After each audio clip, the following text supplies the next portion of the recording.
Hello बच्चों, let's read this question. This question says that in the question two statements are given as statement 1 and statement 2. तो basically इस question में हमें दो statements given है, statement 1 and statement 2. Statement 1 is saying unlike the carbon cycle there is no respiratory release of phosphorus into the atmosphere, and statement 2 is saying in primary succession in water the pioneers are the small phytoplanktons. अब अगर इस question के मैं की concept की बात करूं तो इस क्वेश्चन का जो की कॉन्सेप्ट है वो है बच्चों ecosystem. Let me right it over here. It is ecosystem. अब सबसे पहले तो देखो इकोसिस्टम क्या होता है। तो जो इकोसिस्टम है ये एक फंक्शनल इंटरैक्शन है।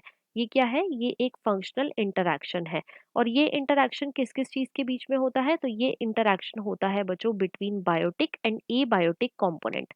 सो ecosystem is the functional interaction between biotic and abiotic component. Abiotic component. अब हम एक एक करके अपनी दोनों स्टेटमेंट्स को चेक करेंगे। स्टेटमेंट वन में हमें क्या गिवन है? स्टेटमेंट वन में हमें गिवन है unlike the carbon cycle there is no respiratory release of phosphorus into the atmosphere. तो बच्चों ये स्टेटमेंट हमारी बिल्कुल करेक्ट है। सबसे पहले तो देखो जो फॉस्फोरस होता है, जो फॉस्फोरस होता है ये एक मेजर कॉन्स्टिट्यूएंट है हमारी बायोलॉजिकल मेम्ब्रेन्स का। हमारी बायोलॉजिकल मेम्ब्रेन जैसे कि हो गई हमारी सेल मेम्ब्रेन। और साथ ही साथ ये एक मेजर कॉन्स्टिट्यूएंट है बच्चों न्यूक्लिक एसिड का। न्यूक्लिक एसिड में क्या क्या आते हैं? न्यूक्लिक एसिड में आते हैं बच्चों डीएनए और आरएनए। साथ ही साथ जो फॉस्फोरस होता है ये कई एनिमल्स की शेल्स में भी प्रेजेंट होता है, उनके टीथ में भी प्रेजेंट होता है और उनकी बोन्स में भी प्रेजेंट होता है। अब जो फॉस्फोरस है बच्चों इसका नेचुरल रिजर्वॉयर क्या है? तो इसका जो नेचुरल रिजर्वॉयर है वो है बच्चों रॉक। और रॉक के अंदर जो फॉस्फोरस होता है ये प्रेजेंट होता है फॉस्फेट की फॉर्म में। किसकी फॉर्म में? फॉस्फेट की फॉर्म में। राइट। अब देखो जब भी हम ब्रीदिंग करते हैं तो हम क्या करते हैं? हम कार्बन डाइऑक्साइड को एनवायरनमेंट या फिर एटमॉस्फेयर में क्या करते हैं? रिलीज कर देते हैं।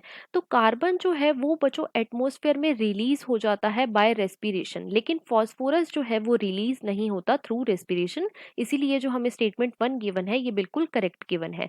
स्टेटमेंट टू में हमें गिवन है प्राइमरी सक्सेशन जो होता है वाटर के अंदर उसके जो पाइनियर्स होते हैं। पाइनियर्स क्या होते हैं? पाइनियर्स बच्चों ऐसी स्पीशीज या फिर ऐसे ऑर्गेनिज्म होते हैं जो कि सबसे पहले आते हैं किसी बेयर एरिया के अंदर। तो प्राइमरी सक्सेशन जो होता है वाटर के अंदर उसके जो पाइनियर्स होते हैं वो होते हैं बच्चों स्मॉल फाइटोप्लैंक्टन्स। ये स्टेटमेंट भी बिल्कुल करेक्ट है। फाइटोप्लैंक्टन्स जो होते हैं ये काफी ज्यादा स्मॉल और माइक्रोस्कोपिक होते हैं। और साथ ही साथ ये कैसे होते हैं? ये होते हैं बच्चों फोटोसिंथेटिक। ये कैसे होते हैं? Photo synthetic. तो यहाँ पे हमारी दोनों ही स्टेटमेंट्स जो है वो करेक्ट गिवन है।